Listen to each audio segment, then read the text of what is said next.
a pedophile, although he's not being charged for the crimes at this point in time. And I'm going to explain why. It's because they're old crimes from the early 1990s. So apparently in 1990, when he was before NXIVM, when he was running his other pyramid scheme, Consumer Byline, he molested or raped a 12-year-old girl multiple times. And they have articles about it. I will put links underneath. But what they said here is that they have her whole story, and that she did report it to the police in 1993, but because there was no forensic evidence and because she refused to wear a wire and confront Raniere, a strategy that they say legal experts would not use today, because of this, they did not formally charge him with it. But there are multiple articles, and I'll put a link below. It's a picture of the girl. She goes into the whole story about how she said her mother worked for Raniere, and Raniere offered to tutor the girl, and the mother jumped at the opportunity. And at the same time, one of Raniere's longtime girlfriends hired her to walk her dog in order to lure her into their home, and then encouraged the girl to visit the home. And she became friends with Raniere and the girls. And then he gave her a necklace, and he hugged her, and he took her virginity at 12 years old. And she began running away from home and a lot of problems. So later on, she did tell the police about it, and there is a copy of the police report, or her statement right here, her deposition, and in it you can read it. It's from 1993.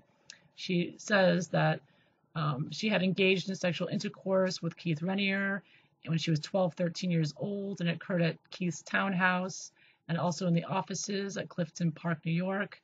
And although these incidents did occur at the present time, I do not wish to formally enter any criminal complaint against Keith Raniere, and she did not want to pursue any of the charges because she refused to wear a wire to capture incriminating statements.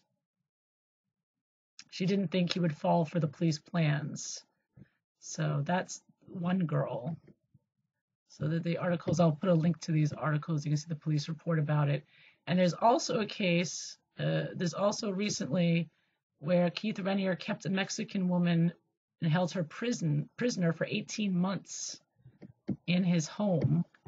And she was in her 20s, a young Mexican woman, and he during her 18-month confinement, with limited exceptions, the woman had extremely limited contact with her family or members of the community, and she received limited medical attention.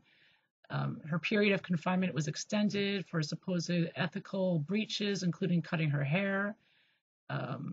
She did not feel, she felt she could not leave because of repercussions on her family, and also because she was illegally in the United States. And the defendant said that other NXIVM members had helped her enter the United States illegally. There's also, besides these two cases, there's also a third incident where when he was in his early 20s, Albany Times-Union reported in 2012, he was accused of having sex with an underage girl in 1984. So this is years before, when she was 15 or 16 and he was 24. I believe the girl ended up being murdered, that they couldn't directly link him to it. But he claimed at the time that the girl's, quote, soul was much older than her biological age, and that, quote, she was a Buddhist goddess meant to be with him. So just to be clear, even though it's not on the current charges that he's facing, he does have a history of pedophilia, and he did, in addition to this, run children's schools. So it's thought, which taught sexualized things, so it's taught that he was grooming other children. So he's definitely a pedophile. And I just wanted to make that clear, even though it's not in